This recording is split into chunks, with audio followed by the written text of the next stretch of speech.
was just informing Kelly. You can see it up on the screen. It's situation. Oh, Yeah.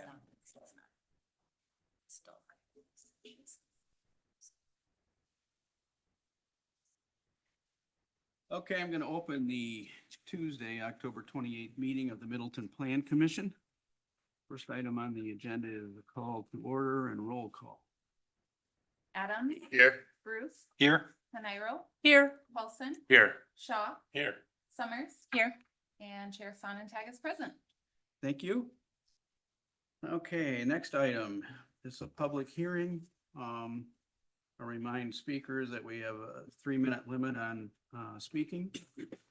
And this is a 7 p.m. request to rezone land at the northeast corner of the intersection of University Avenue and Allen Boulevard, the Imperial Garden Restaurant, from a PUDS to MUU zoning.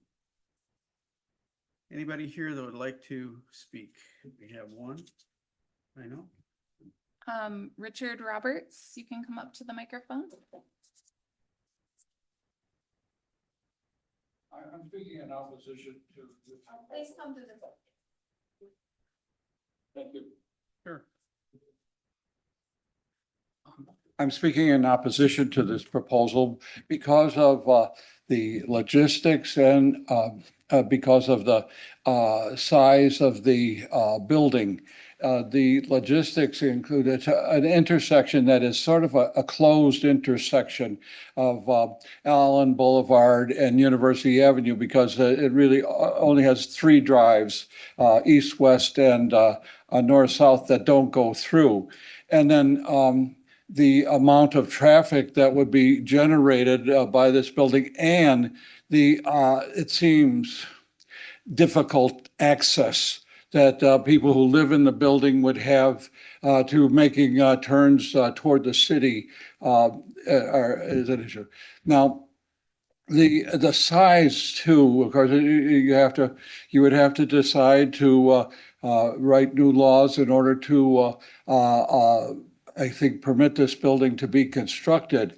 I would hope that in your consideration of this issue, that everybody has taken a look at that intersection where Chalmers Jeweler is and where the Imperial Garden is, and seen how much traffic. I mean, I don't know, you probably, I would estimate, have the traffic counts for that intersection just to give you the flow of traffic right now. That intersection also is a main thoroughfare for people from Wanakee coming south into the city. So just north, the next main intersection is let's see, the Century Avenue, and Century Avenue has tremendous amount of traffic that turns from going east or going west to coming into Allen Boulevard and heading up towards the that intersection. So what I foresee is that intersection was enlarged because of just recently, because of the amount of traffic that's on there. And I would, if this were Florida and you could build a 2-lane overpass or something, that might be a feasible place to build a 10-story building, but not here, not at that specific location. Thank you. Thank you. Is there anybody else that would like to? I just wanted to mention for those who are attending via Zoom, in order to speak during the hearing, you need to use the raise hand feature.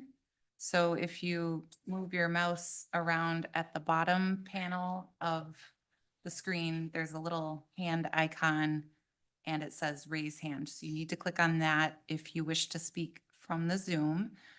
We do have Moira who wishes to speak. I'm going to ask you to unmute.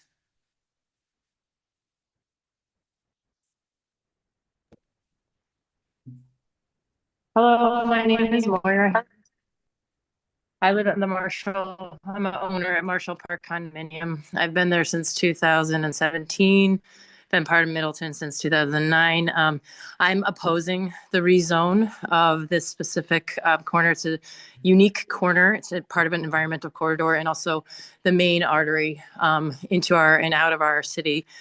In the revised 2006 revised comprehension plan in 2023, there were certain issues that were not yet looked upon, and based off of like a 2012 to 2016 study findings about the safety and traffic patterns, the pedestrian and the sidewalk patterns. I agree with what was just said. The Sanford proposal is that for retail, you would have to take a left onto Allen Boulevard and then enter into the Imperial Garden. There's a lot of things that don't seem to have been thought out in this process. But most of all, that to just come in with a 10-story building, I'm really hoping that the Planning Commission sticks to their guns on the 2023 comprehensive plan that they stated that five-story buildings were just, it worked for Middleton. It would go throughout the city. I believe that if we let one 10-story building into our community, then, you know, obviously that opens the door for kind of going against the comprehensive plan, which was about safety and accessibility. That particular, if you look on our comprehensive plan, that particular corner has the most pedestrian, bicycle, and car accidents in our city. That's in their comprehensive plan. And my last part is page 28 on the comprehensive plan. Is it a buildable site? And it said that this site for basements, which I realize is not a basement, but we did talk about parking. And it said that this was a very limited site. So I'm asking the Planning Commission to oppose this rezone. It's not what you stood for in 2023, just November 2023. And that you'll safely look at the safety traffic pattern, the pedestrian, and you will actually do the audit of the sidewalks and the bike pathways in and around this parcel, and also throughout the parcels that were through University Avenue. Yeah, thanks for your time. And that's it. Anybody else? I don't see anyone else on the Zoom who wishes Charlie's to got one. speak. Oh, Alder Myers. Hi, yeah, I just wanted to, I had a constituent who raised some concerns to me about this project. Those have largely been covered by the public comments. I just wanted to add that it was my understanding based on the last time that we had a development project similar to this, that council had indicated to the Plan Commission a preference for only doing these sorts of modifications during the comprehensive plan process whenever we redraw those maps. So that's all I have to say. Thank you, Charles.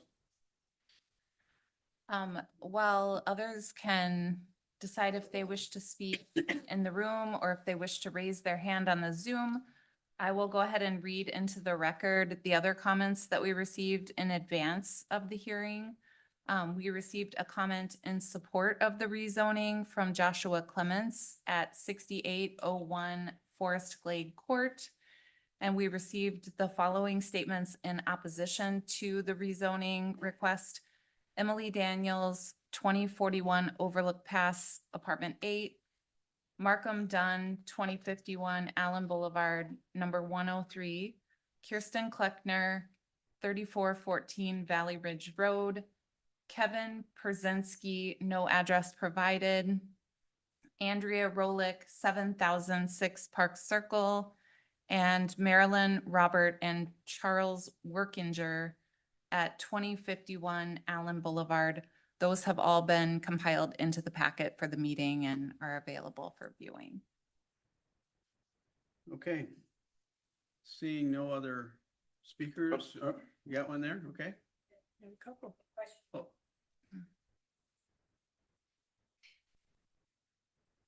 Could you please Ann McBride, could you please educate me on what the process is now at this point after you've heard from pros and cons? What happens now? I don't understand what happens to a request for something that so far is not allowed technically? I just don't understand. This particular project requires a rezoning, which is what is before the Plan Commission tonight. It would also require an amendment to the city's comprehensive plan. The Plan Commission will not be taking any action tonight. They will probably discuss the proposal and they may deliberate, discuss comments that we heard this evening. And then staff would compile the information into a findings of fact, either in support of or against the rezoning application. And that would be before the Plan Commission at their Tuesday, November 11th meeting for consideration. All rezoning applications go to the Common Council as well for approval. It's typically a 2-reading process, so it's an ordinance modification. So depending on the Plan Commission's action on November 11th, it would likely go to the Common Council at the earliest at their meeting on November 18th. And then whatever that, I'm sorry, what was the council, the Common Council? Yes. Their decision would be final? That would, Their decision would be final. However, the city's comprehensive plan would need to be amended prior to anything taking effect for this. So there is an additional step here and it would take a little bit of time because the comprehensive plan requires a 30-day public hearing. There are other public notification requirements associated with that. okay. Thank you. Sure. Mhm.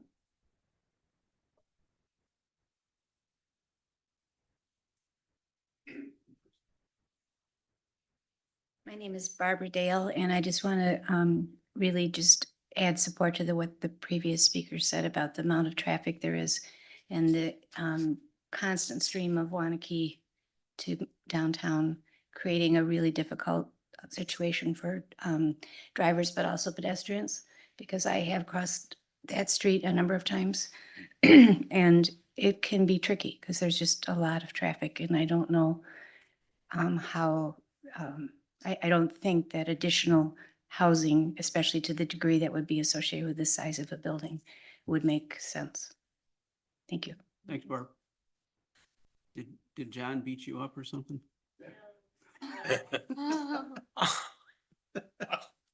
They're my neighbors. Okay. I'm the other Barb. I'm Barb McFarland. Why do we have a comprehensive plan that took how many years to come up with? And It's been around for a long time. Long Yeah, time. Yeah. and it's been revised, but is this going to add to anything in Middleton except traffic? Except, I mean, I live on the corner of, I've lived in the condos on Hedden Road. And I have to carry a stick, especially if I have my kids with me, my grandchildren. And I've hit a number of cars with a broomstick because they won't yield. Even though I have the right, what's it going to be like on Allen Boulevard with people trying to cross the streets on bicycles? Or I don't see where this is going to help low-income housing. Affordable housing, I should say, not low income, affordable housing are you going to have you figured that into your plans to have apartments available for people that can't afford $4,000 a month for rent? Ma'am, this is not, we don't ask questions at this point. You can speak, but I'm sorry, I Yes, asked you a it's okay. question. I apologize for my rudeness. that's Thank okay. you. Yeah. Stick around. Yeah. Anybody else? Yes, sir. Good evening. I'm a resident of Overlook Pass Apartments off University on Overlook Pass. Echoing what a lot of folks have already been talking about, the traffic is horrible. If you're trying to go ahead and make a left-hand turn off of Overlook Pass, between 7:30 and probably 9 o'clock in the morning, or even make a left-hand turn off of University onto Thor Strand or Overlook Pass, during evening rush hour. It's horrible. In addition, you do have people making U-turns there, which cause a number of other issues.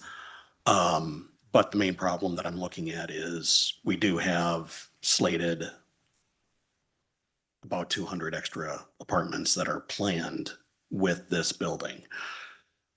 That's 200 to 400 additional drivers that we're looking at there, which will impact traffic on University, impact traffic on Allen, which very well will make the current residents that are not part of that establishment get a little frustrated with how well that, how well they can actually get out and drive, and get out of their little community there.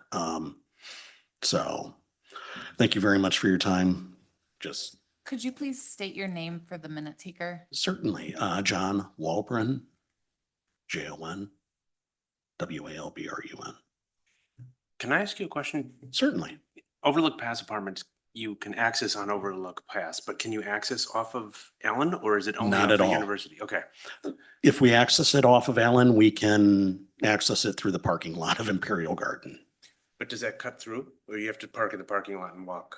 We have to park in the parking lot. There is a gate that Okay. we have in the, that is in the fencing that separates us from the Imperial Garden parking lot. I was looking at the aerial Google map and that's what it looked like. I just Yeah. wanted to confirm. Thanks. And just to clarify along that, that is actually used by residents for moving in, moving out, large deliveries and whatnot. So it does impact some of our accessibility.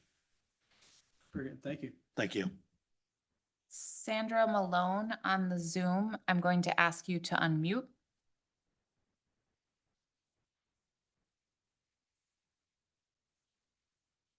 Sandra? Hi. Go ahead. Hi. Hi, thank you. I just wanted to express my opposition for this as well. I'm a Marshall Park condominium resident, and I too want to echo the concern about traffic.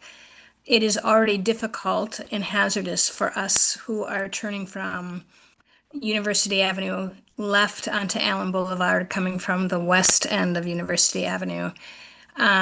Skirting across and trying to get into our driveway is quite a difficult and high traffic situation. And also early morning traffic skirting around to make a U-turn up Allen Boulevard to University Avenue. One thing that hasn't been mentioned here yet tonight is the building that is occurring already on the Edgewood property and the number of new residents that will be in that location, as well as the building that is occurring and is in process down Allen Boulevard down to Century. And so not only do you have Wanakee traffic, but you have new residents coming into this 1 mile block that is already going to increase high traffic levels. So I think that also, that context also needs to be considered as you consider this decision. It is a high volume, high traffic sound, and seems to me to become make it an undesirable place to live as you increase the number of people that are coming into this space in a very short period of time. Thank you. Thank you. Anybody else? Anybody else on the Zoom wish to speak?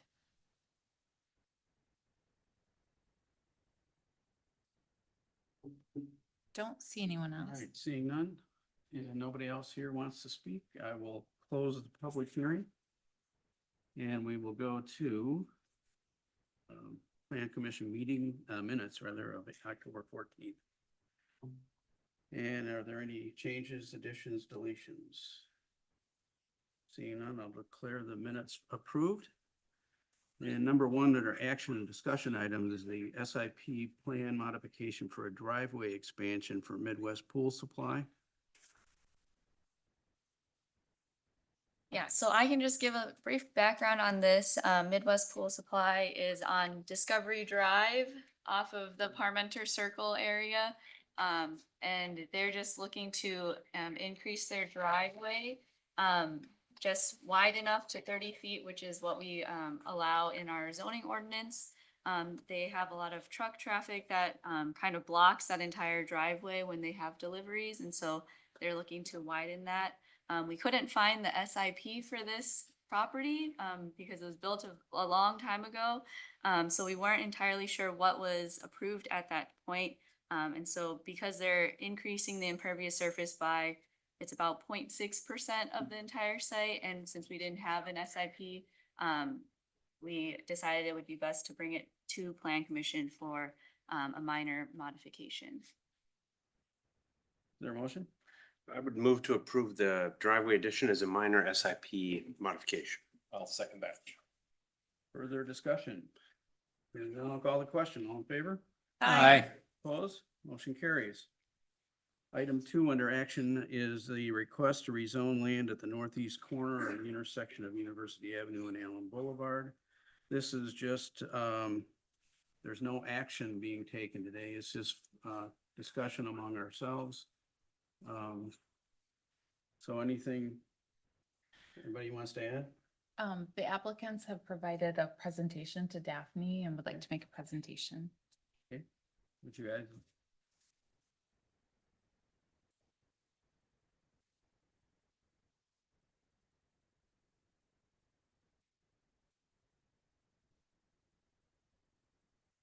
Good evening. I am Tom Sanford, Sanford Enterprises. I'm a commercial broker, consultant, and a small developer in Madison. My client is Henry Chen, and who owns the property. And these gentlemen from OPN Architects, this is Wesley Reynolds. He is one of the principals. And Mark Cruiser is also, he's a Plan Commission guy right here. So you guys know him. And Wesley will deliver his part of the presentation better than me. So I had, Wesley. Hey, Mark. Thank you, everyone, for having us this evening. We have a series of images and videos that we're going to go through here quick, and we can go back at any time if you'd like to know more. So if we could do the first video, please.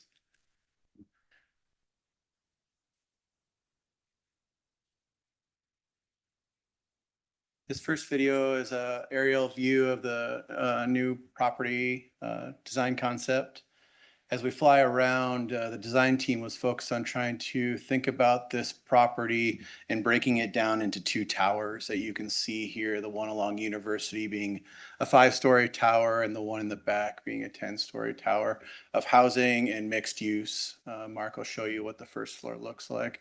We really wanted to, the owner and developer were asking us to really think about this being a different kind of aesthetic for this community, a little more contemporary and organic. This building is going to be extremely sustainable. Thoughts on it that we have for the future of it. Again, we're in an early concept phase. It looks like it's done and it's all figured out. It is not.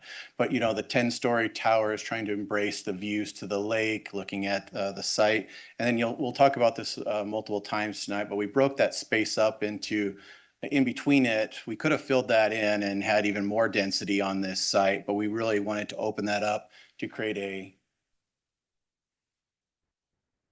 green screen was our goal. Sorry. No worries.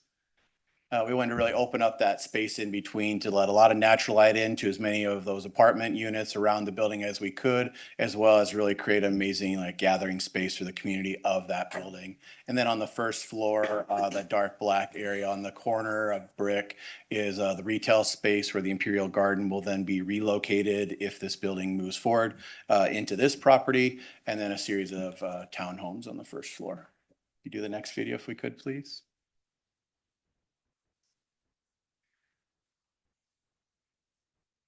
So here we wanted to think about as we walked, as we drove down University, that vista, really looking at taking that scale along University and being complementary to other buildings that are now new along University Avenue that we embrace that 5-story kind of elevation. You can see a lot of people tonight have asked, how is parking going to work? We have been thinking about that it is going to be a parking drive and underground parking through the building and then back out onto Allen.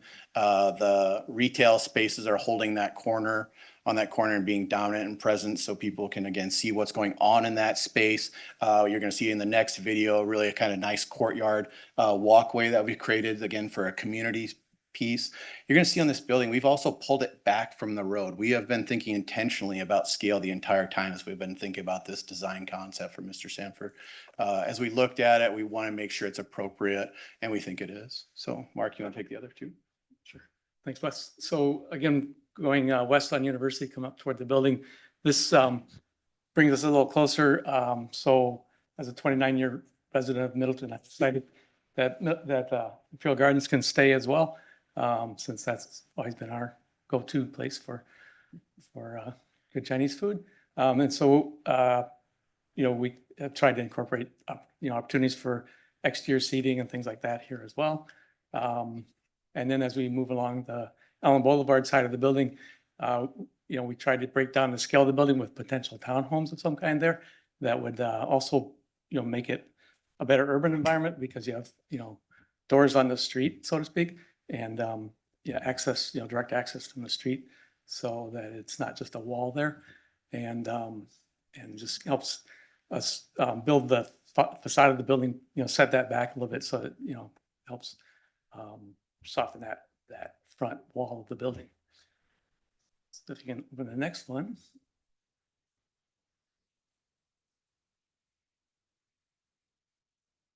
So as Wes mentioned, there's this opening between the two towers and that, we really tried to develop, a nice amenity in there that would be great for the residents, with pool and other, exercise areas and other things like that. So it also, opens up, it brings in light around the building. It also brings in light to easier to the properties to the east and really helps break that scale of the building down.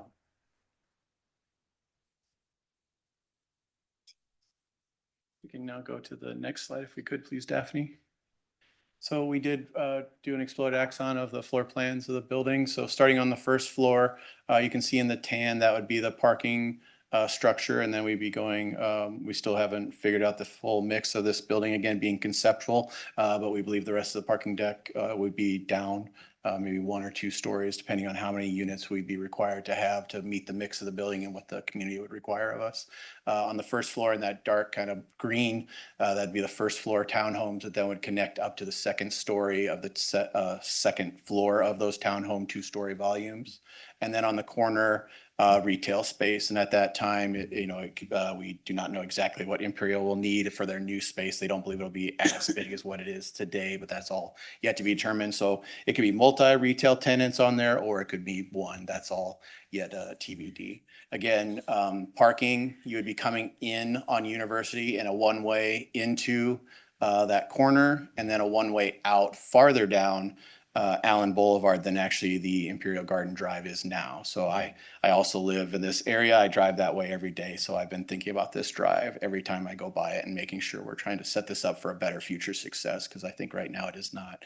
And this developer is improving this site for them, for the community. As we move up, can I just go through the rest of the mix real quick? As we move up to the second story, you can see in that kind of small green area, that amenity space of what that looks like for the building, the townhomes, and then really from there on up, everything is really yet to be determined. We've put a mix and blend of single bedroom, double bedroom. I think eventually we're going to have 3 bedrooms too. That's not been all determined yet on pro forma and pieces like that. We're trying to get a overall thought count. And then as we move up to the upper level, as you saw in the renderings, hopefully, we took that 10th floor and actually pulled it in from the outside edge, trying to step that back a little more. Again, yes, it's 10 stories, but we're trying to help it scale a little bit. And we would be picking up a 2-story penthouse series of apartments up on that level as well. We move forward. Again, we think this is a great view of the building. As you come down, you're seeing that entrance point off of University into the parking garage. You see the retail right there on first floor showcasing it. And then we're really trying to shape this building to be a little more organic, not just another apartment building with one big straight wall, no form to it. We're trying to balance a number of balconies that are throughout the units, and then a mix of just some really great materials of brick and some wood panel type material yet to be determined. And you can see in the distance one of those recent projects. You know, if we go past the jewelry store, you can see it's exactly the same kind of scale as that kind of building. You go to the next slide if you could for us, please. Here's where we are talking about tonight. We are asking for additional height for this building on the larger of the two towers above the townhomes. That's where and we want to give you a height, trying to manage the floor to floor. We are carrying 120 feet to the top of the building. Again, if we're up there on those, this is going to be a really impactful entrance and statement to the community of Middleton compared to what it is today. I think that's a moment that you should all pause on, as from my side as a designer, whether I was designing this building or not, this is going to be a new image of what the future of this area could look like, and a developer that's trying to do something unique. With that height, we do get another additional 4 floors for the building, as you saw. And again, another vista. I think we could continue to bring, there's a lot of grade along Allen as we drop. We're trying to use that to our advantage. So we're using it with the parking deck. So you're coming in on the top on University. The parking deck would drop along the backside of the townhomes and then come out on the lower end on this lower parking. The townhomes become a buffer to hide that parking deck. So it's not a big plinth with parking. We're trying to embrace some great spaces in front of that. These wonderful townhome environments, and then the apartments above that. And again, another view, as you might have saw in the renderings, trying to, on top of those townhomes, create some inside outside spaces of patios for either the apartments or the townhomes, depending on who those are assigned to. You can see on the corners trying to just road some more porch type balconies versus just doing extension balconies. And then you can see on that 10th floor trying to pull that top level back and really kind of try to create the building to be visually a little shorter, but at the same time catching that 10th floor for additional space that we can use. And again, that great view of the corner, kind of the two iconic objects, and then you can see daylight through it and giving a lot of natural light to every one of those apartments throughout the building. We'll go one more view and go to the next slide. And Mark's going to talk a little bit of our thoughts on sustainability as we think of a firm and how we want to bring those kind of values to our clients. So we really want to focus on holistic sustainability, not just some smaller components of it.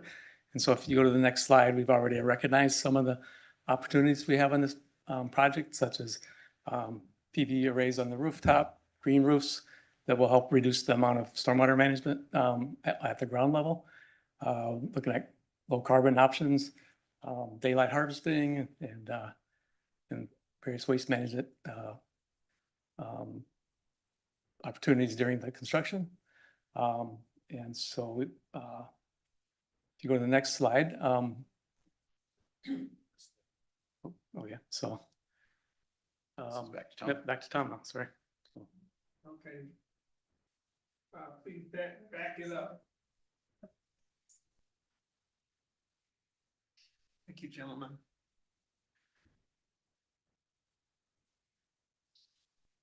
Okay.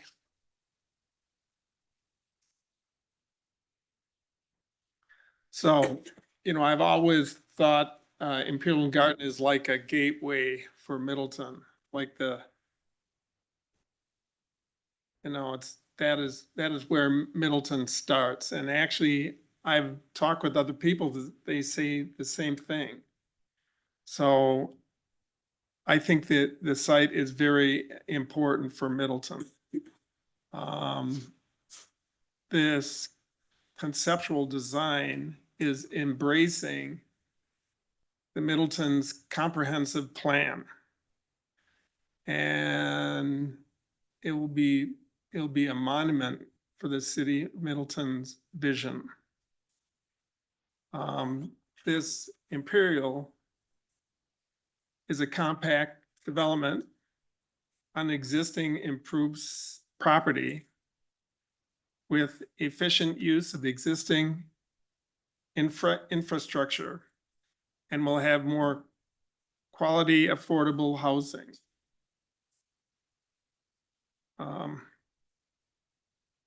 this project will support and encourage affordable, efficient mass transportation and mirrors the city's philosophy for transit-oriented housing by increased densities, taller buildings, close proximity to existing transit stops.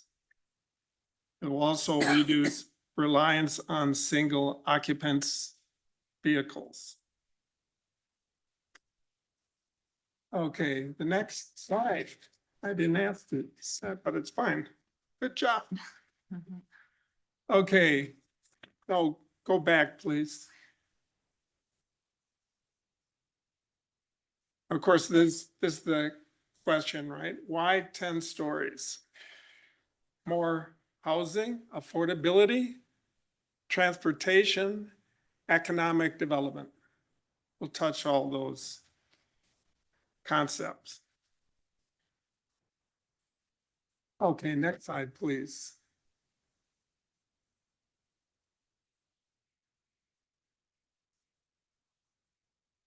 So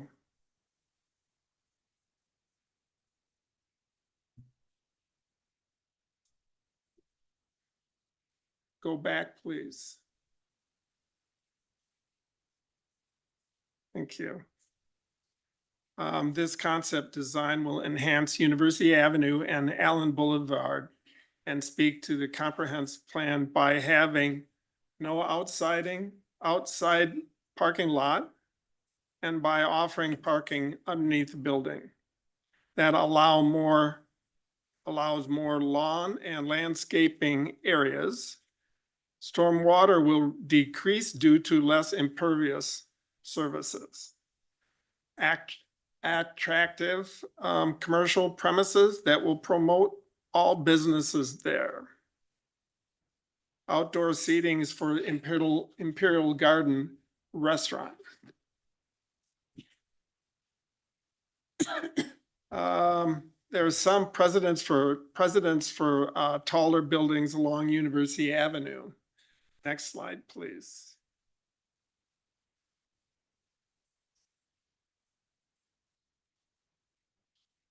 So from left to right, Weston Place condominium. And behind is the Venture Apartments. Both of them are 12 stories. Across the street is AO, which is 16-story mixed use. And this is down Siebold Road, Eunice Avenue and Hilldale area. Of course, the next one is the WisDOT building at Madison Yards. Next slide. Yeah.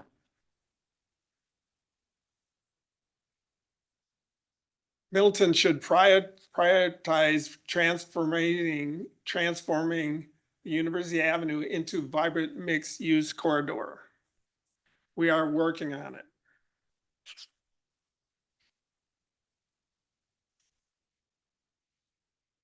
Next slide, please. Okay, TIF. Tax increment financing should be utilized to improve the traffic flow at University Avenue and Allen Boulevard, including ingress and egress for Overlook, Pass, and Martian Park condominiums. It can get better than what it is right now. And also, I think the city should look hard at heated bus stations. I mean, if you want everybody to do mass transit, it has to be comfortable. Okay, let's look at local mixed use developments.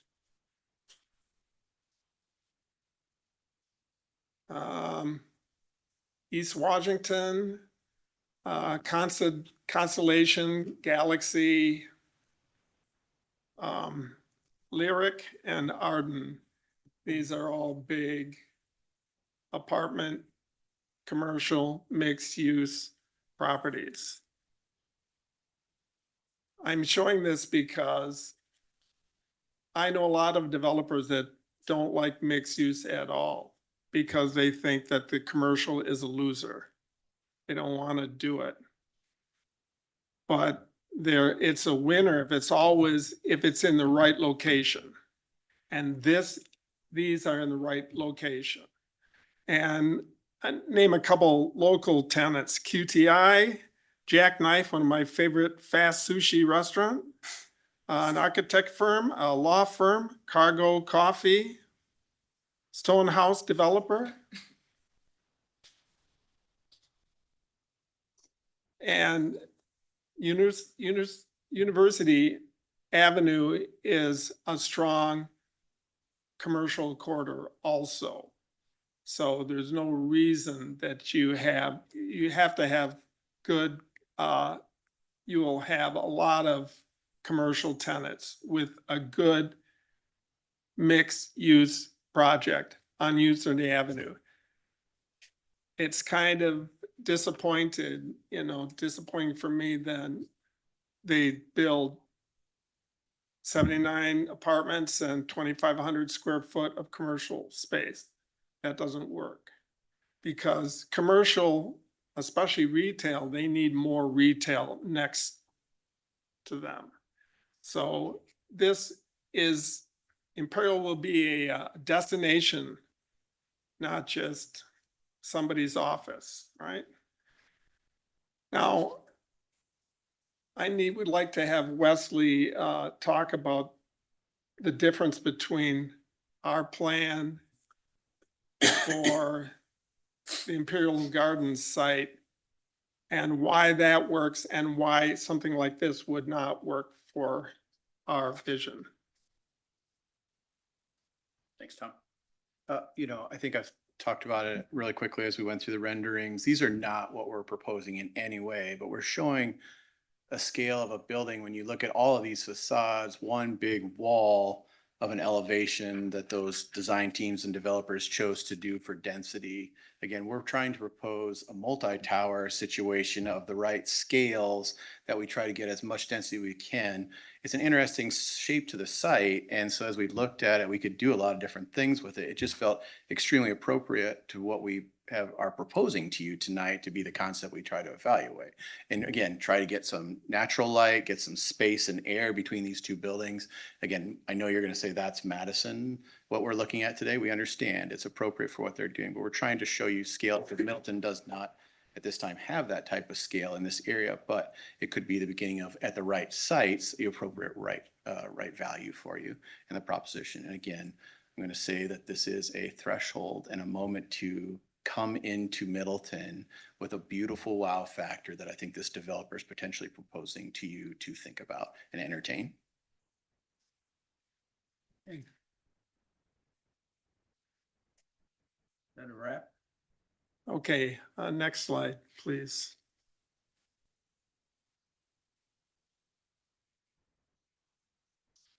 Next slide, please.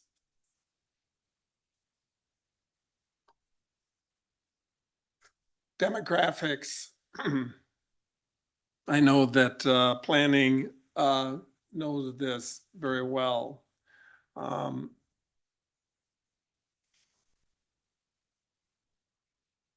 They're coming. Department of Administration. Their projection is low. So there's a group called Regional Data Group. It's comprised by the City of Madison, UW, and data crunchers. And there's a look at the following graph, please.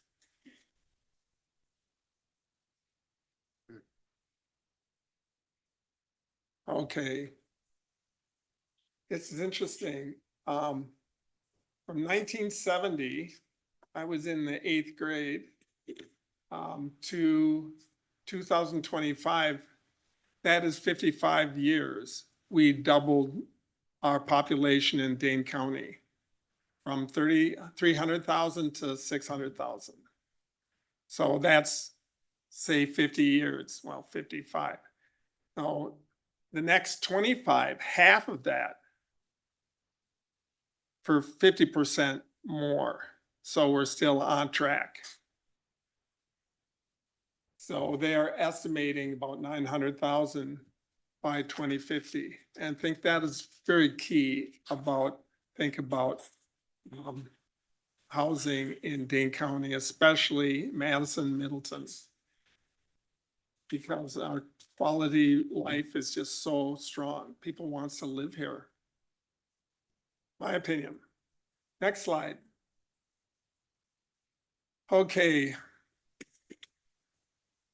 Economy of scale. Every contractor and developer knows this very well. So if you build a bigger building, your cost per square foot is less. Okay. Next slide. Here's a couple bullet points. So quantity discount. Next slide. Efficient labor, efficient equipment use, and fixed costs like administration costs, those spread over the units. So that helps the unit is cost is less. And it's important to, this is another way for us to offer the public reduce rent or maybe reduce sale price. I have a dream. I don't want Middleton or Madison to be more rentals than owners. It's not good for the economy because, first of all, if you own your house, that's how people build their wealth, their personal wealth. And it's how they create generation wealth in the future. And you don't have that with rentals. And also homeowners, they buy more in the community for improve their home, furnishing and all that. And that really does add up. But I would love to see one of those buildings being a condominium, and it's very tough. Condominium is the end buyers, it's better for end buyers. The process is not as laborious. The problem is developers worried about a class action suit if there's maybe a structural flaw that might affect 20 units. That is high risk. The other thing is they have to hold this thing. So they have substantial holding costs until every unit is sold or most of them. So that's where it's stuck. That's the reason it's so hard to do condominium. And I think a lot of people would love to have a condominium. I know I would like that because I don't like yard works at all.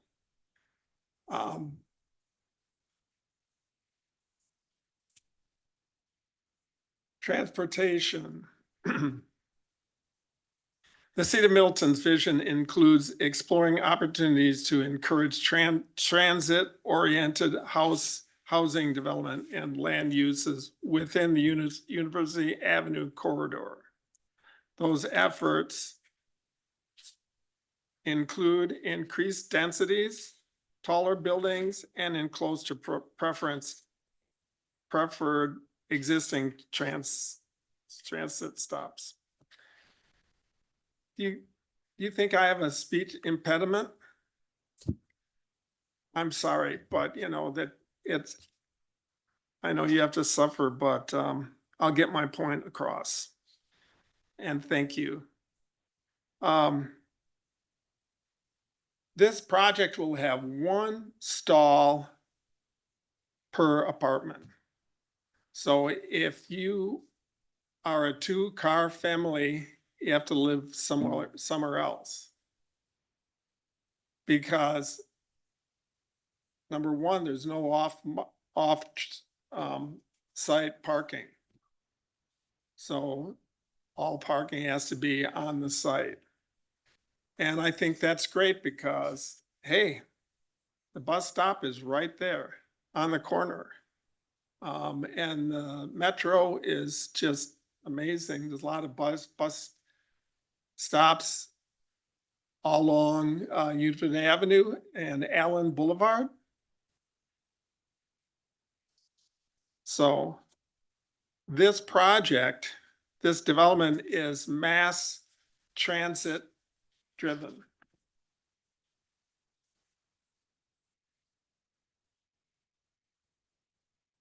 Okay, so Middleton is served by Metro Transit System, bus service that will take you virtually anywhere in Madison metro area. Next slide.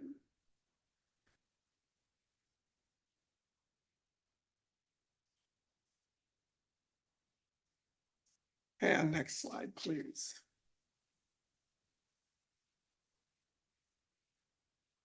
So this is basic metro bus mat. So that is the yellow star is Imperial Garden site, and that is the F route. So you can, from there, you can get basically everywhere in Middleton and get to downtown Madison. Next slide, please.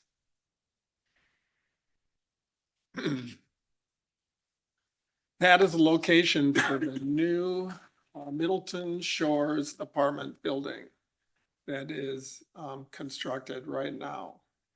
And I'm talking about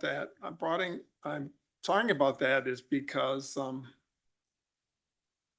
I like Middleton Shore for a couple reasons. So next slide, please. First of all, they did the whole thing that we're trying to do right now.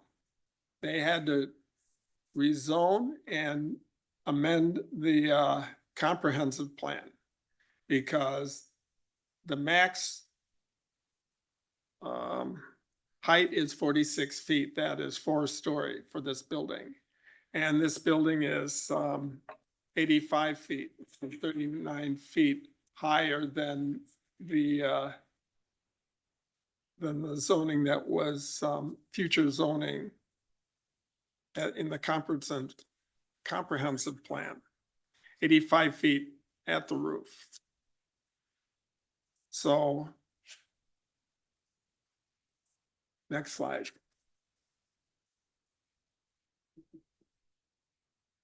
This is from the comprehensive plan. Convenient access to transit fosters development and density encourages people to use the transit system. Both of these projects are doing the same thing. Next slide.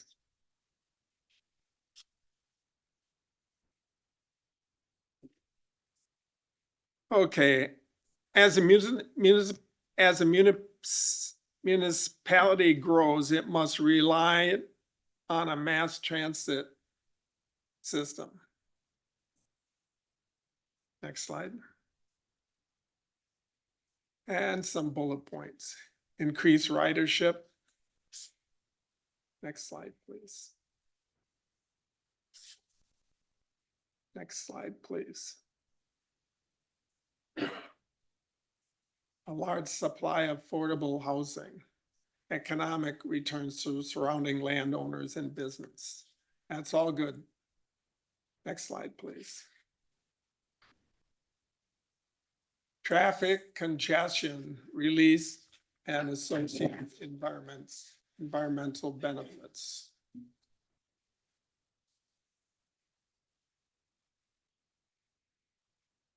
Next slide, please. Okay. I talk about tax increment financing. That is really important for the city of Middleton and especially this development. Next slide, please.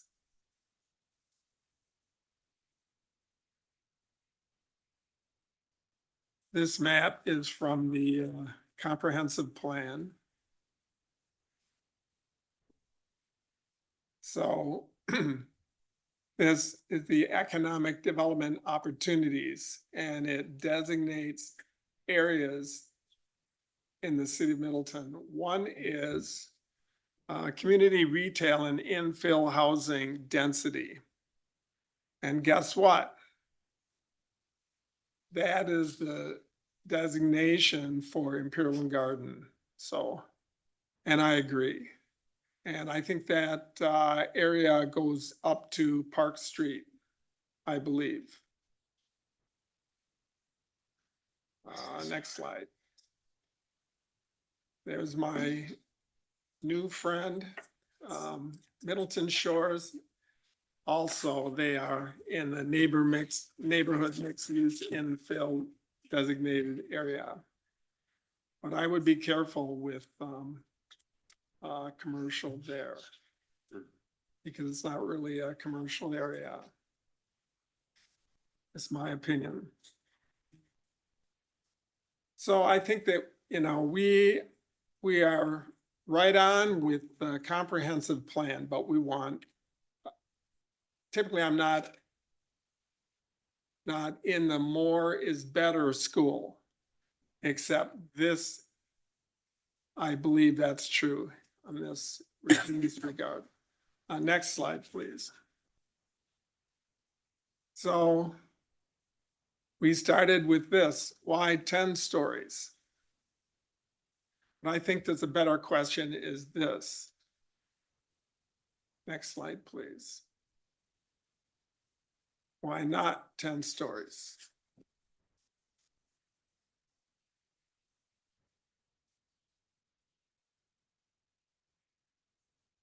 Okay, you wrapped? Yeah. Okay, Thank you. thank you. Thank you. Okay. Can I ask? Discussion, yeah. No, just a question for the applicants. We've not seen this presentation before. Was this portions of this presented at the neighborhood meeting?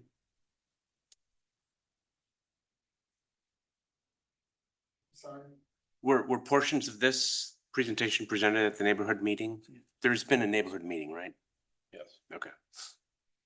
I should, Did you have a neighborhood? He did have a neighborhood meeting. okay. We did not, I don't think, Tom. Yes, yeah, I had a meeting with, sorry, I forgot my hearing aids, so That's it. I'm getting old. I had a meeting with, Overlook Pass Apartment and Briar Cliff Apartments behind. And also in that meeting, the Marshall Park condominiums, so. And I encourage those guys to come or tune in to this public hearing, so. Okay, thank you. Can I just? Yeah, go ahead. I just wanted to give a brief staff update, which is that the staff report that's included in the packet is not reviewed based on the current. It's not reviewed based on the zoning that is being sought because we don't have a full submittal at this Right. time. We just have a concept, excuse me. And many of the drawings that were shown this evening were not included in the packet and Right. have not been reviewed by staff. They're conceptual drawings. If this rezoning moves forward, the property would become entitled under the MUU zoning. But this project, this conceptual submittal, may not be the project that would be built under MUU zoning. The applicant is seeking a developer to build the project. So while there were statements made about, you know, we aren't gonna make it another apartment building with just one straight wall. We're gonna incorporate sustainability features. We want it to be affordable. We would like to incorporate condominiums. Those are not things that the city could require if this property is rezoned to MUU.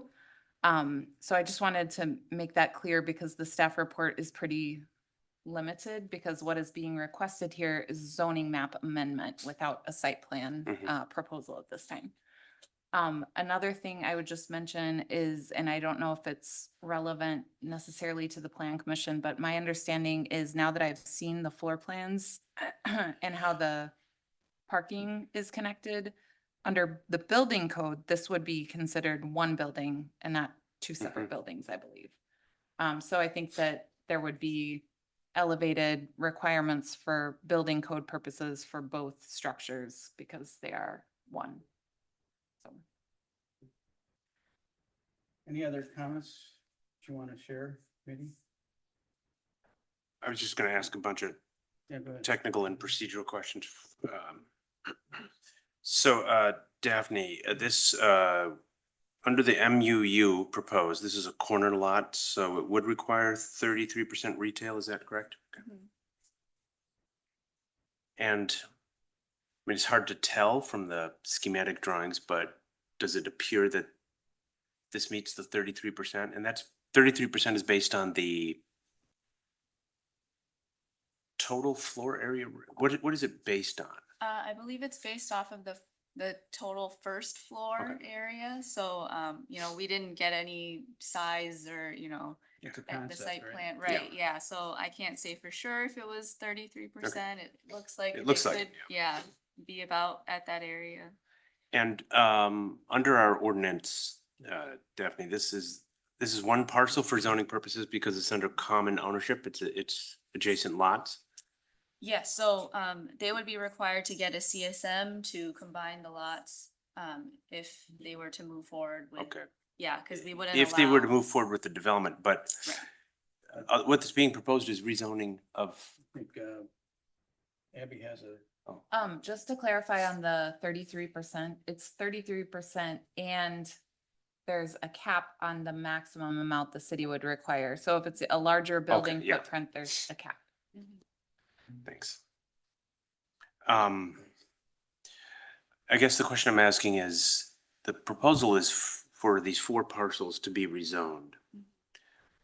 But would we be eligible or would we be within our power to limit it to only be if there's a CSM or when there's a CSM? Because I think one of the concerns raised in one of the emails, which I share, I haven't looked at it as close as I should, but could there actually be separate parcels? Because once it's rezoned, without a requirement that there be a CSM, there's 4 separate parcels, which could be sold off to different pieces, and each parcel could potentially have a 10-story building. Yeah, that is true. I don't know if each parcel alone could Be big fit enough, that, yeah. MUU requirement. doesn't the building or buildings cover all 4 of those parcels? Well, right now, what is conceptually proposed would probably be a CSM to combine into one lot, combined with a conditional use permit for 2 buildings, because for zoning purposes, it'd be 2 buildings, even though for the building code, it would be 1. I mean, this is one of the advantages of the PUD zoning, as much as we want to move away from it, is that you have ownership and site control and the CSM process and the site design all in one package deal. I'm just trying to think about kind of a rezoning request without without really a site plan. Because once it's rezoned, and so it could be multiple 10-story buildings or one really big, whatever is our maximum floor plate length building, so.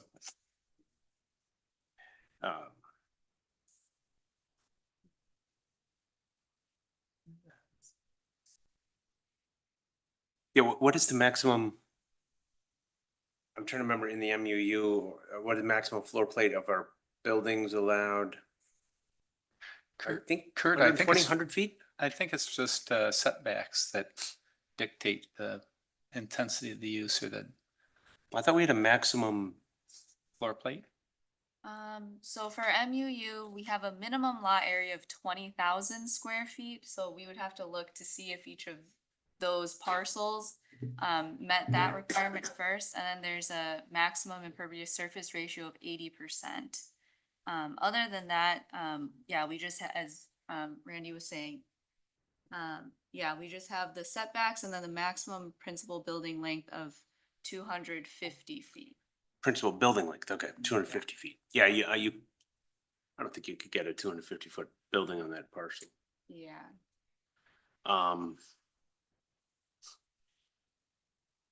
And the other technical, just procedural question, it would require a traffic impact study, but that's at the site design stage, not at the rezoning stage? Or I'm trying to remember if we've ever required a traffic impact analysis for a zoning map amendment. Commissioner Shaw had sent over a very similar question. So if there is interest from the Plan Commission in moving this request forward, we could request a traffic impact analysis. They would need to have a pretty clear picture of where the ingress and egress points are going to be located, where the parking is located. It looked like most of the parking was under building, but if there were any surface parking, that would need to be included. We would need to know the number and size of the units. The commercial component, we would need to know the types of commercial uses. Is it service, is it all restaurant? And the primary concern with doing the traffic study before that, the cost is paid for by the developer. The city uses our consultants, the funds are escrowed, and we handle the contract. But the concern would be if we take something like this at a conceptual level forward and get the traffic study, which, you know, could cost 10,000 plus, and then there's changes, we're probably gonna have to redo the traffic study. Yeah, you need much more specificity of use and number of units, square footage for a TIA. Right. Did you have something, Lisa? Yes, I did.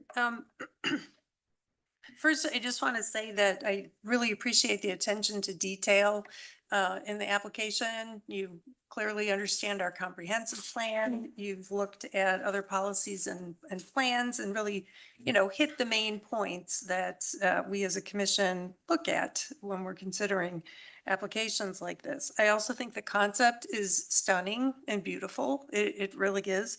And it could or would be a great addition to Middleton in the right place. I like the compact design, the efficient use of infrastructure. I love the goal of quality, affordable housing. Transit-oriented development is something I'm big into. So you hit all those points really, really well.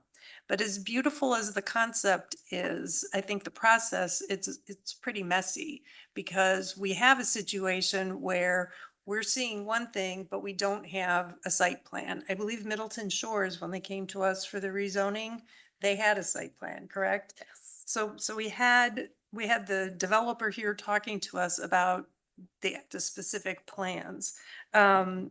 Looking at the 4 different lots and hearing Daphne describe what the requirements are for MUU, it looks to me like it's possible some of the 4 lots don't actually meet the standards for MUU, so we could not procedurally rezone until these 4 are combined into 1.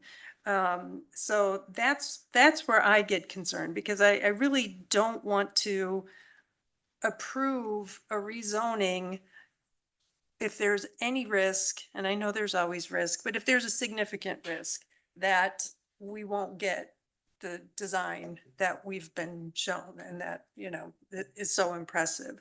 That said, I'm not convinced that a 10-story building on this particular site makes sense. Personally, I don't think it does. I think if I did support it, it would be on the condition that some of the top floor where the penthouses are going to be. You know, Middleton doesn't have a rooftop restaurant anywhere. Something like that could be an amenity that might persuade some people. But I agree that traffic, I'm curious about how traffic congestion relief could be provided with this building, or perhaps the point was that if we created a TID in this area, we could use some of the funding to address traffic in this area. But I'm persuaded by the folks who are concerned about just the density of development. And I'm someone who supports infill development and density. I just feel like a 10-story building on this site is too much. And I wonder if the applicant would consider the MUA idea, because that would be, you could make 5-story buildings.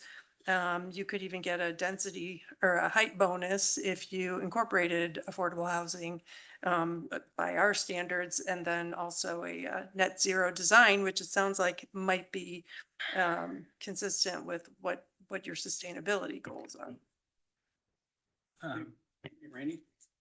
Daphne, can you clarify for me, in the MUA, I know we have density bonus and a sustainability bonus. Can those be added together? I believe not at this time. It would just be one or the other. One or the other to get to the one story.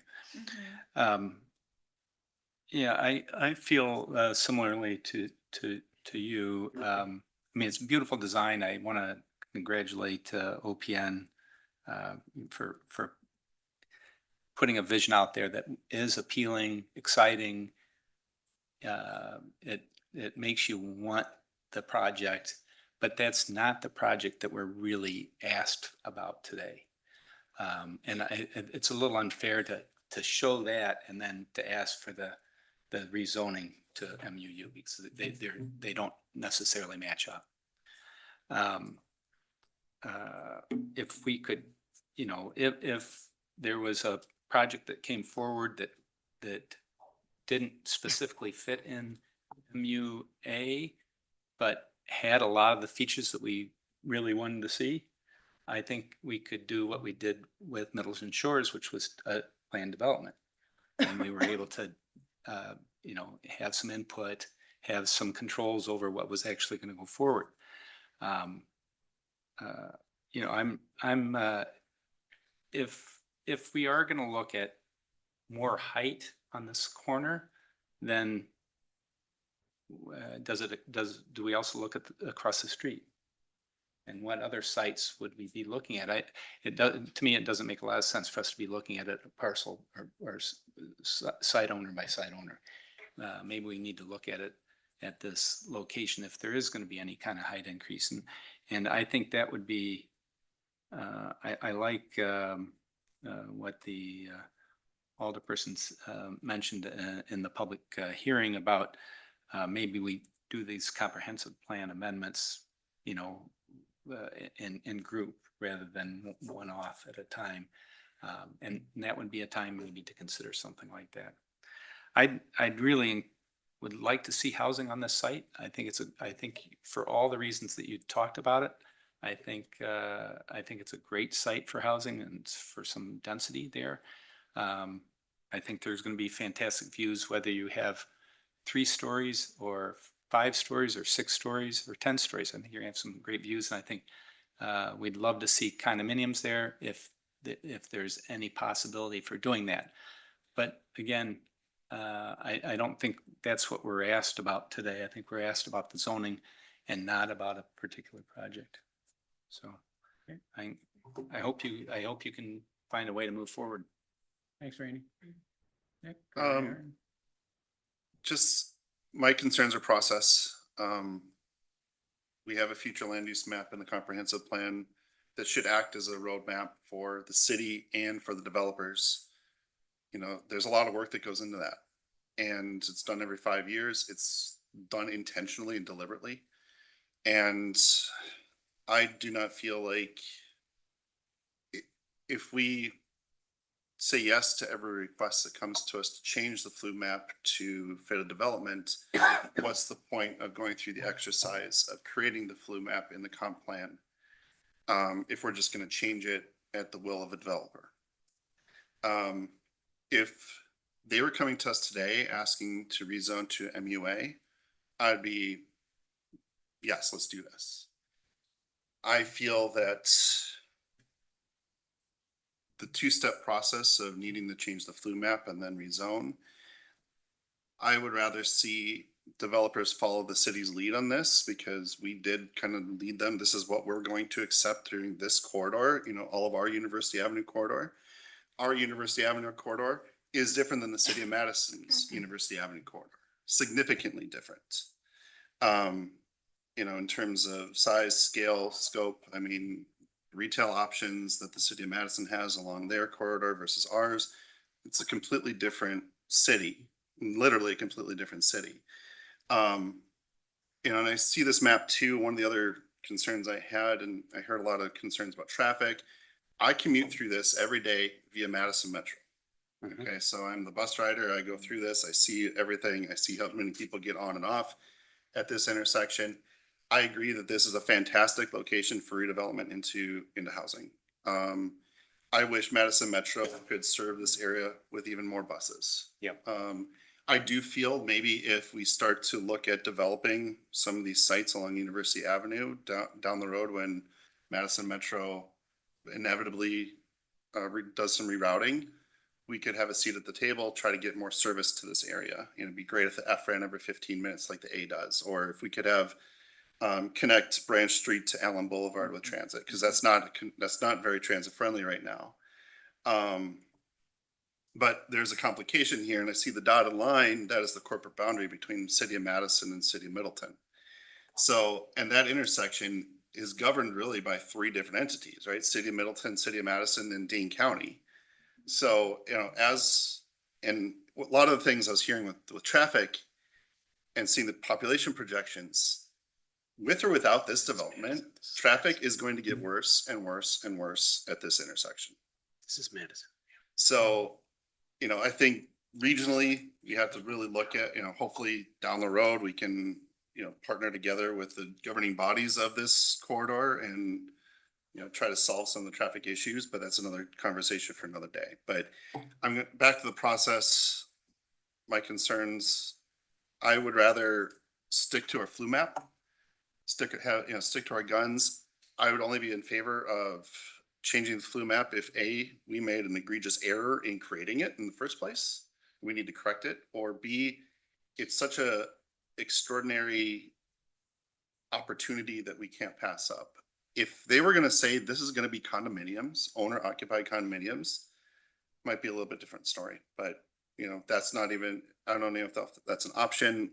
Looking through the application materials, sounded like it could be an option, but it was very much hedging against that. So I don't think there's any developers doing No. condos right now. no. Aaron, did you have a comment? Sure. So I will just echo what Nick just said as far as our flu map and everything around there is avenue mixed use. I don't really see a reason to change that. As you go down further, the university corridor, most of the properties are avenue mixed use. So we put a lot of thought into that. We spent a lot of time in this room, and I don't see a reason to veer from that at this point in time. The rest of my comments pertain more to the concept and presentation as presented, which, as Abby pointed out, will not be the final concept. So it's hard to specify, but since we're here for feedback, I'll just review those real quickly. Echoing what Nick said with traffic studies, as someone who conducted traffic studies personally at an engineering firm for 3 years, it's not one project or one parcel that's going to impact them. Cross Plains will continue to grow. Wanakee will continue to grow along with the other surrounding communities. This is a major corridor. Traffic is going to be impacted as everyone grows, no matter what, not by one particular project. I, as a commercial architecture firm partner, am really curious about the affordability that was echoed again and again in the presentation, because we see a lot of mixed use and multifamily development. And when you are pitching 2 bedrooms, 3 bedrooms, penthouses, and without full density, I'm really curious as to how those numbers come together as what I assume you're saying is market rate. And it really makes no difference at this point because it's all concept. Right, but we're here for feedback, so Mhm. I'm gonna give the feedback. And then lastly, I would just note that, whether it's this concept or another 10-story building, think of your neighbors around there. And when you talk about Middleton Shores, they came to us with shadow studies year round to show how they would impact their 1-story neighbors, their residential neighbors. I think the location of this property, that is something that would really need to be studied as far as how you're overshadowing neighbors to ever consider a 10-story or something near that. And then I guess I would just question the potential environmental impacts in the concept shown, because the entire middle there is a big concrete plate. So I don't see, other than some landscaping and boulevards, a lot of green space, unless the whole roofs are going to be green roofs and anything else. So Thanks, Aaron. those are main comments. Kurt? Yeah, first, 2 clarifying questions and then I'll make a comment. St. Dunstan's Parish here, that's in the city of Madison, right? Yes. Okay. And the parcel just southeast of St. Dunstan's, that was recently built, that's in the city, no, that's the church. There was an apartment right along there. Is it northwest? northwest? I think it's, yeah. Okay, still in the city of Madison. Yes. Okay. Actually, And- right adjacent to St. Dunstan's. Yeah, and that's Yeah, 4 or 5 stories, if I recall. right. Um, 4 stories. yeah, just to follow up on Nick's point, I think I would be more sympathetic to a 10-story building if BRT had been extended straight down University Avenue. Because a 10-story would be more consistent with a kind of a real intense BRT transit overlay, but and so I guess I would support MUA like other commissioners have said, but could we get what the parcel sizes are on parcel number 2 and parcel number 3? Because to Alder Hanairo's point, we can't rezone a parcel if the parcel is smaller than the minimum anyway. So we would need to see a CSM before we could even move forward with rezoning. It's currently a PDD, right? Yes. As one parcel? Yeah, it's treated as one zoning lot, One basically. zoning lot, okay. Parcel 3 is about 9,000 square feet. Okay. So that couldn't be rezoned to MU or MUA. So we would require that to be combined with one of the other lots. At the It very also would least. be, it doesn't front on a public street. Right. And then parcel 2 is about 19,000 square feet. So almost there. But overall, it could be, a simple CSM could combine it into one parcel. Mhm. And then, Any other thoughts? Abby, can I ask a question? Could the existing plan development zoning be amended? It would probably just be creating a new PUD, because the way that it's written is so specific to the uses that are there. It's a gas station, a restaurant. I think it mentions 1 story. So it could be rezoned to a new PUD. And that would give the city some control. One thought, I haven't run this by the other staff members or the city attorney, but when Middleton Shores was rezoned, my recollection is it predated the ordinance. And so there was a condition placed on the zoning that said, once the city's map, once the city remaps and redoes the zoning ordinance, then a standard classification would be assigned and nothing would be made non-conforming through that process. And I was just wondering, could that type of maneuver still be used even though the zoning ordinance is done? So I'm just wondering, like, if there were a more fully fleshed out design and they brought it forward as a PUD, maybe limiting the height of the building, but you know, giving us a site plan and other things to react to, and brought that forward as a rezoning to PUD, could the city approve a PUD, but still place a condition that says the next time the city updates its zoning map, you would agree to a standard classification? So trying to get the benefit of having the flexibility that, and the oversight that's offered by PUD, but not being stuck with the PUD long-term.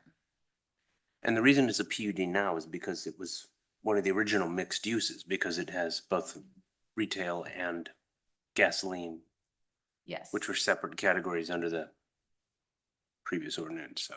Yep. Lisa? I had one question for staff, and that is during the comments, someone said that the 2023 comp plan doesn't allow for 10-story buildings, which I don't think is true. We do have 10-story buildings, correct? Yes, we have a standard zoning district that allows up to 10 stories and 120 feet, which is the MUU. And we have other buildings in Middleton that are 10 stories. Okay. And the MUU districts are all further west. Yes. Yes, and the MUD And then downtown is. Along Parmenter and then west. Okay, thanks. Just one last comment. You know, we've put the, you know, the density bonus that we have in the MUA was an incentive to get affordable housing. So I think if we give more height than the 5 stories without requiring affordable housing, I think we're just cutting our feet out from under us. We really need to, we need to incentivize and keep incentivizing that affordable housing if we really want to get it. Thank you. Can I ask a follow-up question of the architect? If the building that you show on the plan as 10 stories is only 5 stories, would the top story have views of the lake? Yeah, That's a I'm great thinking question. that. We did put a drone on the site to understand elevation and heights. I don't remember where the vista, starts getting cut off by the tree line, but it's actually, Randy, I appreciate your comments. I agree there'll be gorgeous views on whatever project comes on this site because it's a beautiful parcel. But this is our application that we bring in that shows the tree forms. It's not a full scan, but we scan the rest of the site. I think 5 stories would just be starting to see the top of the trees type of piece. So it wants elevation to catch the water. So what's really driving the floor 6 through 10 is the view of the lake. It adds to that value. Yeah. Yeah. Any other discussion, comments for staff? Very good. Thanks, guys. I appreciate your coming. Actually, I have a question. Could I submit like a traffic study for your consideration? The city has our own consultant who does all of the traffic studies for projects in Middleton. So if you wanted to get a traffic study done, you could submit the information that would be necessary for our firm to do the work. We would have to put together a sounds scope good. of work. Yeah, that's fine. Have you guys ever been overlooked past? Have you been in there during rush hour? I think I did 2 crossword puzzles before I could go on to University Avenue.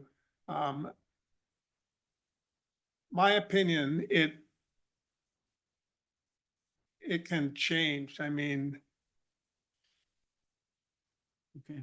I'm listening to you guys thinking that it seems like you're all thinking that the traffic flow cannot be changed. And I think that assumption is not correct. For example, you could have a stoplight at Overlook Pass. Give those guys a break to get out of there and get in there. Because it's insane. And if you stop traffic there at the intersection, you could stop traffic, you give enough time for Marshall Park condominium to turn it.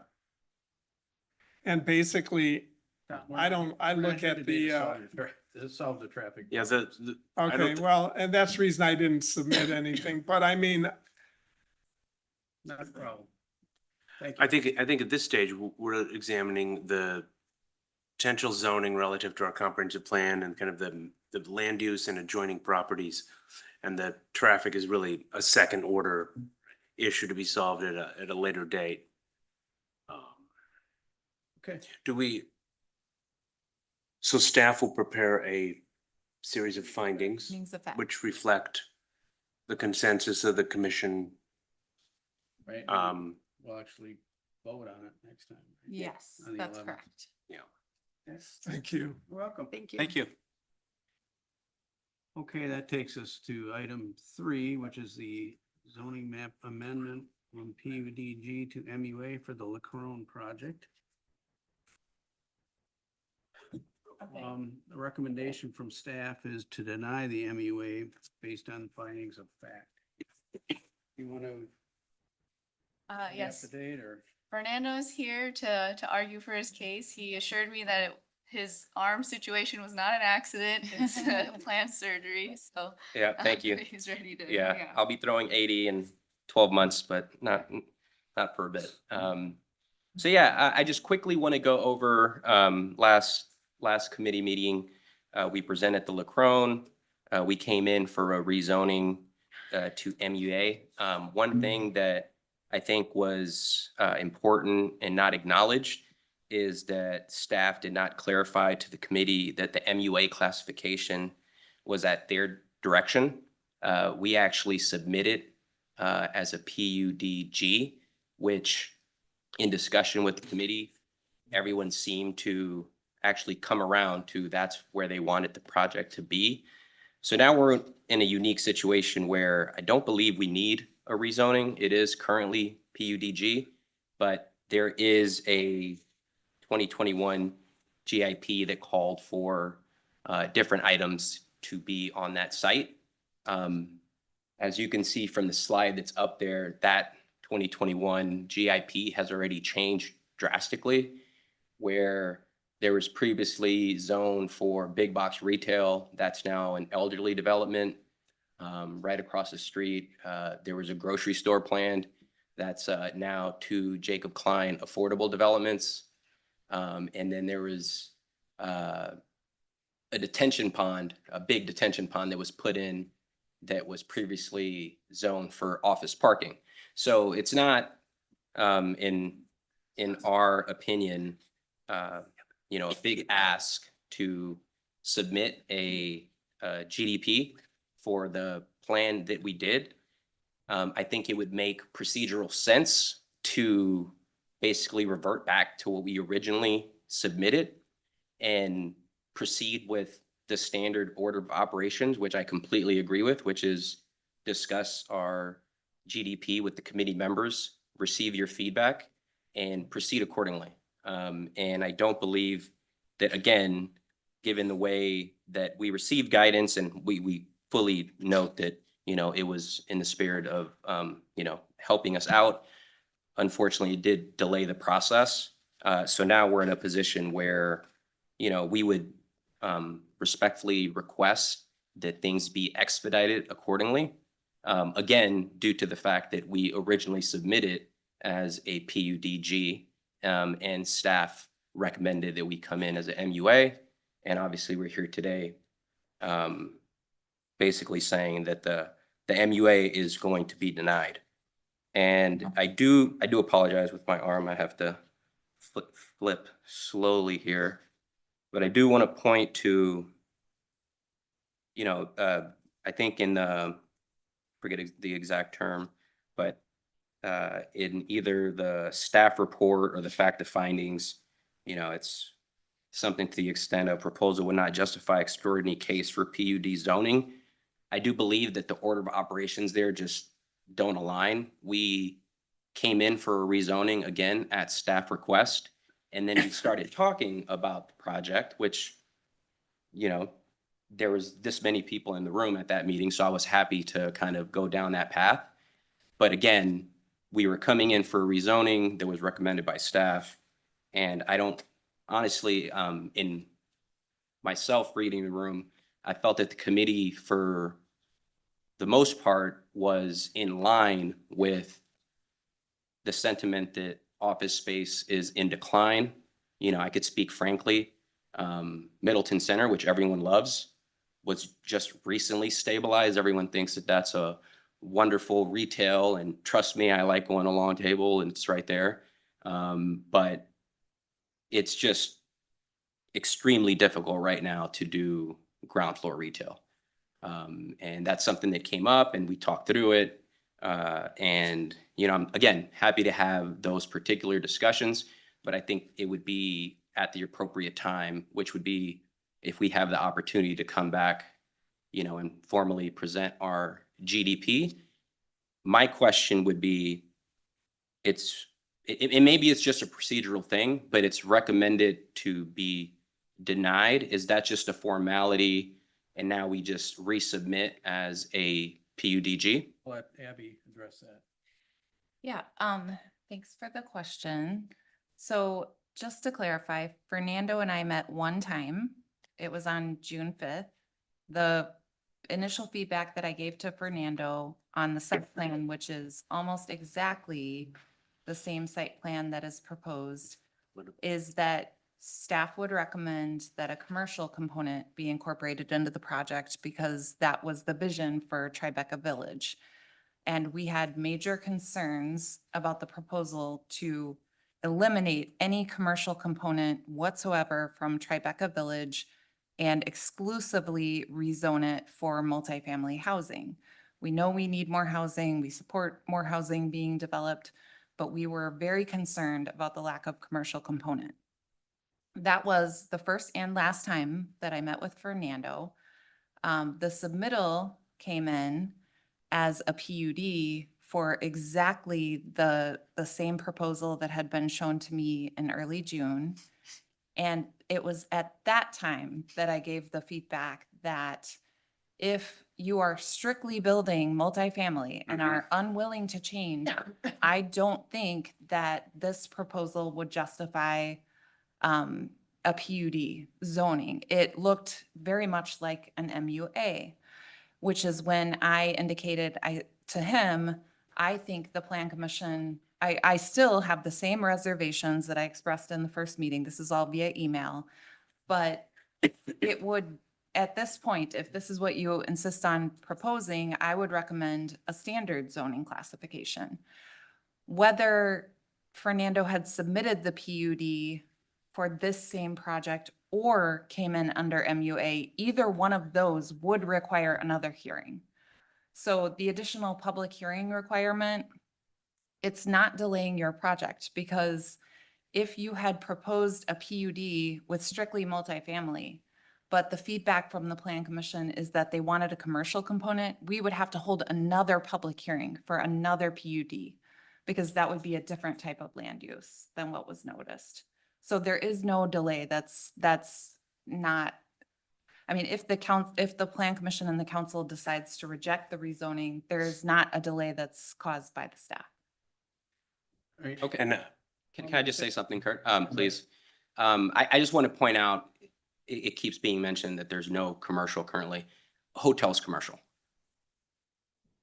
And I know, but in the submittal, it's shown as either a hotel or an apartment building.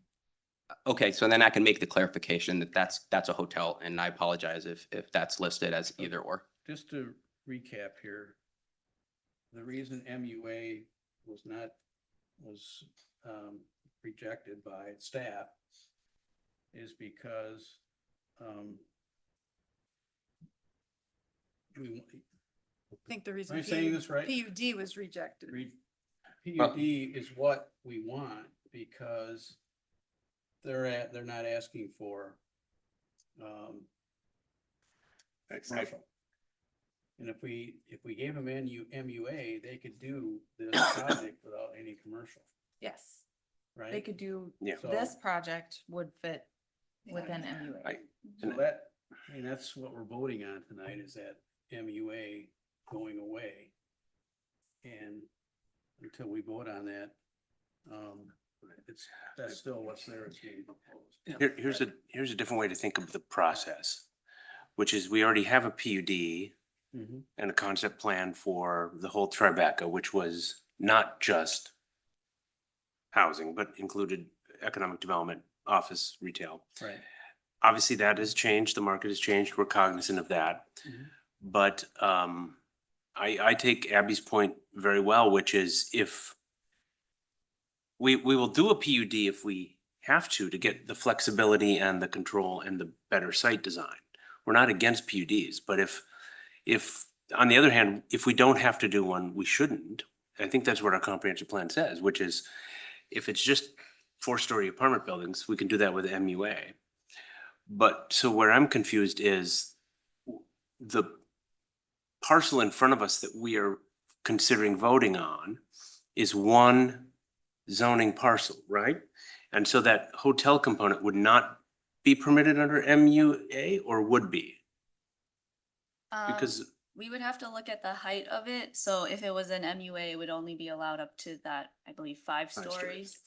But if we just rezone this whole parcel MUA, regardless of the site plan that's been submitted to us, they wouldn't have to have a hotel or commercial component. Wouldn't have to have a commercial, they wouldn't have, there's no guarantee. Yeah.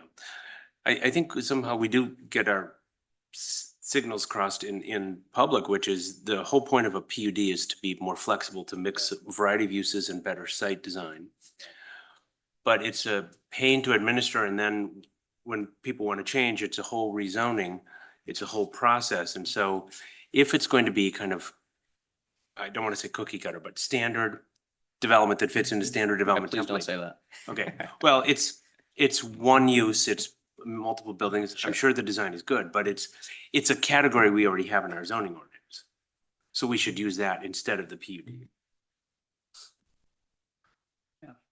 Kurt, I think the last Plan Commission member meeting, I thought that we had discussed maybe staying with PUD zoning so that we could incorporate, or control to have some more uses that we would like to see. And I think that would be appropriate. I feel that the site's probably going to be predominantly housing, and I'm okay with that. But I do think that we need to have, stick to some mixed uses within this area.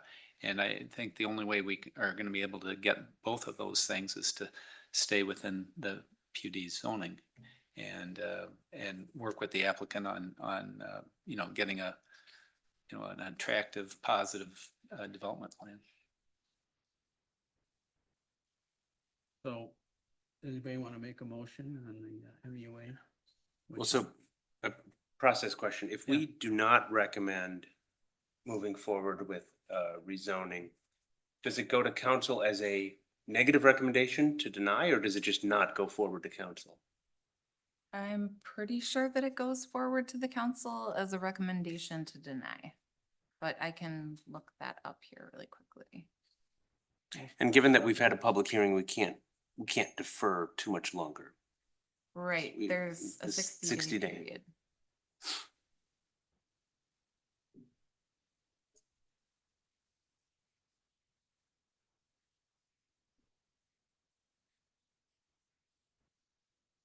Are you waiting for an answer?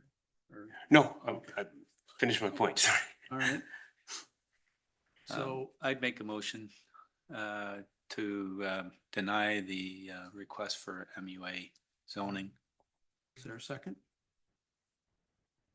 I'll second it. You mean to recommend to council? Yes, I'm sorry. Yes, thank you. Everything we do is recommended to council.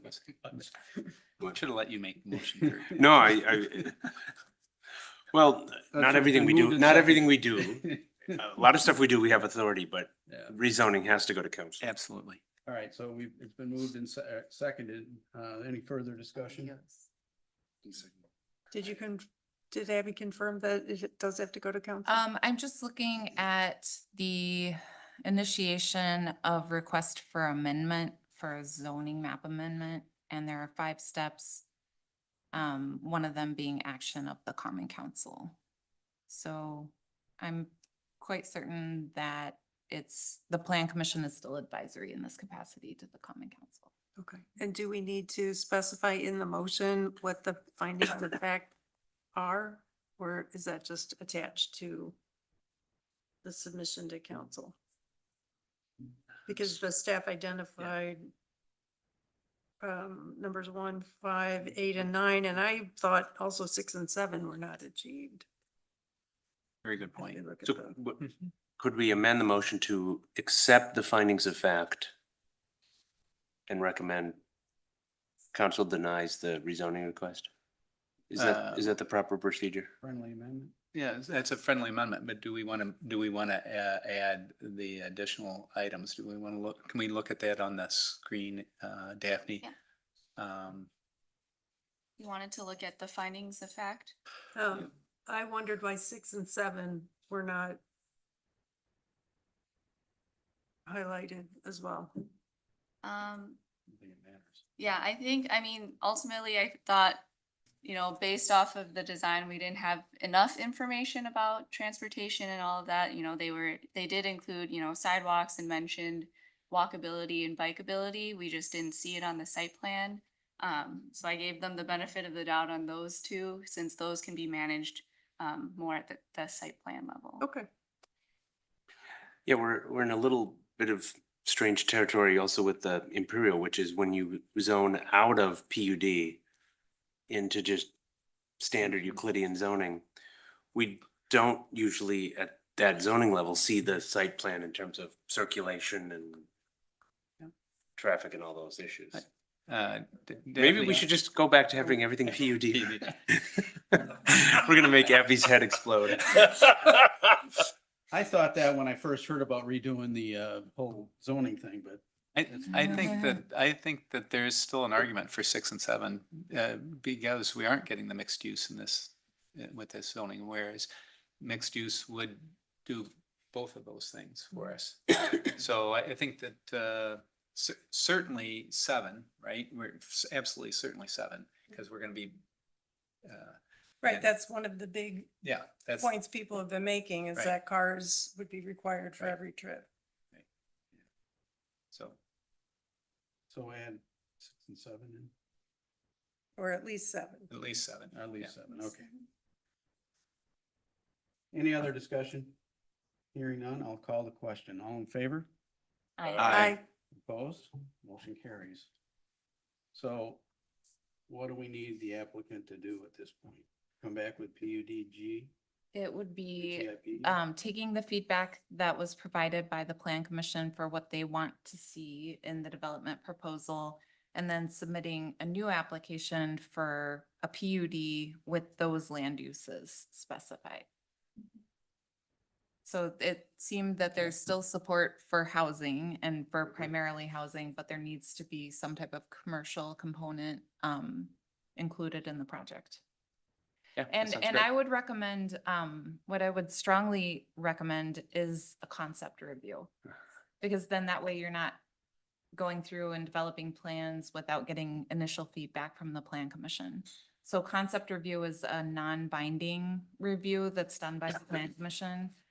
It's not required, but if you want to lay out a site plan, just to conceptually show kind of where you're thinking of going with the PUD, Could we then do this at the next meeting? they probably won't have time to put anything together in time 2 for the weeks? next meeting. Quite honestly, for given what's being required here, that would probably be too fast. Okay. And quite honestly, it's not required. I think we're comfortable with making the changes and submitting as a GDP. Or PUD, Well, excuse me. but at the concept level, we would. So there's some problems with the site plan. which is it feels very boxy and very much just like box with a road and parking in the middle. And so if we can, I mean, I'm not trying to redesign your site, but it's That's why. it's certainly a better flow and feel of a neighborhood. You want to get this Could thing be moving along. could be possible, right? Yeah, I would agree, you know, a concept plan, you're not investing a lot. You come in, we could get some more feedback and try to develop something that is approvable without a lot of dollars being spent. It needs a little bit more of a neighborhood feel than just because right now you look at it, it looks like a drive lane of all parking with buildings on each side. Which I realize is it's a constrained site. There's all sorts of economic and other realities, and there is a highway on the other side, so. No, your feedback's well received, and like I said, we want to make sure that this is a collaborative effort, so we've already looked at the design and have looked at reducing, Lisa, I think you made the point that, you know, you don't have to stick to the parking ratio. So we looked at adding green space to the site. And like, again, we understand that this is not going to get approved, you know, in the next meeting or two, or maybe even three. But we certainly are cognizant of the fact that we want to deliver quality housing, you know, as soon as possible. Mix some of the heights with some of the buildings. Yeah. Okay. Thank you. Yeah, thank you. Thank you. All right, that takes us to item 4, the revision to the lighting ordinance, chapter 33 of the municipal code. Okay, so the only real change I made to the draft that I heard from our public hearing was the the exemptions that we had granted from Plan Commission. I just changed all the waiver, exception, exemption, all to exemptions. Hopefully, I think I caught all of them. And so that was the only major change I made to the hearing draft. Included in the packet, I also added, this is kind of the IES recommended light levels that we've been using as staff. Most of this applies to interior, so we don't have to really look at that. But for exterior, it's really just the parking areas. And so we look at parking uncovered in zone 3 or urban. And so this is kind of the range that we would be looking at. Typically, I think people would design their general parking areas to be an average of 2-foot candles. And in our ordinance, we allow up to like a 25% increase of that 1.5. So it's around 1.75 is what we would allow then. And so basically it would cut, you know, a certain amount of lights in a typical parking area. It was a big issue for Middleton Medical Collab because they did have a larger parking area. For some of the plans they attached for 6300 and the Allen Boulevard site, 6300 all had covered parking, which actually allows for a higher foot candle just because there's a building blocking all of the light. And so they were well underneath our lighting ordinance. And then Allen Boulevard, they just had, just one row of parking in the back. So they also were able to come in at that, I think they were like right at that 1.5 foot candles, I think was in their plan. So I mean, the only issue that would really come up is if you had, larger parking lots, which we are trying to cut down on in Middleton. So that's the only real area where I would see developers getting kind of some struggles with our lighting ordinance. And this is relating to Bill Connor's comments about this issue about safety, particularly for parking lots. And so I'm comfortable with it because we're using the IES standards, and we have this idea that if it's really a hardship, you can come in for an exemption, right? Obviously, we can't decide what those exemptions are a priori, but like safety and security would be probably that's something we would definitely give an exemption for, rather than just aesthetics or vanity lighting. If vanity lighting is a term, right? When we make a statue of Mayor Sonnettag, we want to uplight it a lot. You can't have any lights pointing up. What do you mean?